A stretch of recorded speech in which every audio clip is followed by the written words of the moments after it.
certains noms sont plus difficiles à porter que d'autres. Pour autant, Omar Ben Laden continue de vivre avec ce nom qu'il affilie malgré lui à son père, Oussama Ben Laden, le cofondateur du groupe terroriste Al-Qaïda, qui a vu le jour en 1987.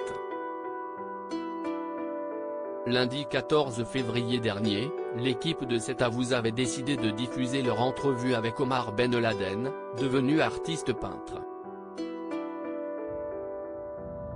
La rencontre avait eu lieu peu de temps auparavant, dans la galerie Ariel Brocante, où sont exposés ses tableaux. Un jour, Omar Ben Laden est venu dans le magasin.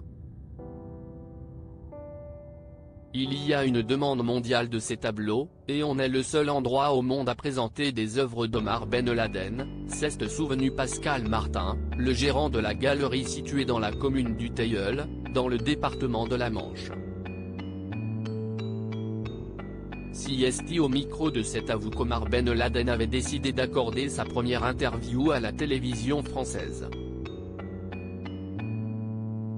Devant son interlocuteur, le fils du terroriste, qui était fan de Whitney Houston au point de vouloir la kidnapper, s'est confié sur sa carrière d'artiste peintre, et sa jeunesse compliquée, qui a eu un grand impact sur son parcours artistique.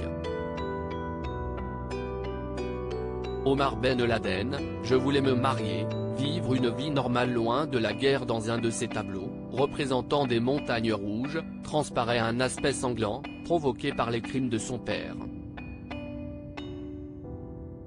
Ce sont les montagnes que je voyais en marchant avec mon père dans la région de Tora Bora. Tellement de gens ont été tués dans ces montagnes.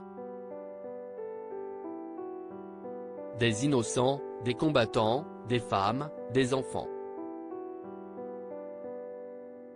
Si est injuste, s'est indigné Omar Ben Laden. Dans l'interview diffusée sur France 5, l'artiste de 40 ans est revenu sur le jour où il a décidé de quitter les camps d'entraînement d'Al-Qaïda, dans lesquels il a grandi aux côtés de son père.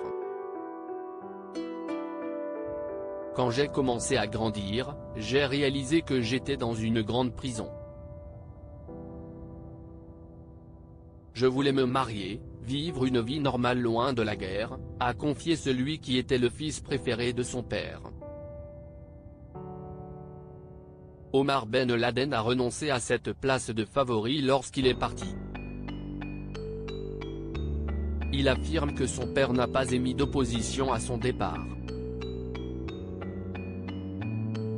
Mon père n'était pas quelqu'un qui vous forçait à faire quoi que ce soit. Surtout si vous étiez en âge de décider par vous-même, s'est-il souvenu à propos d'Oussama Ben Laden dont la nièce tente de se faire un nom d'artiste. En vain.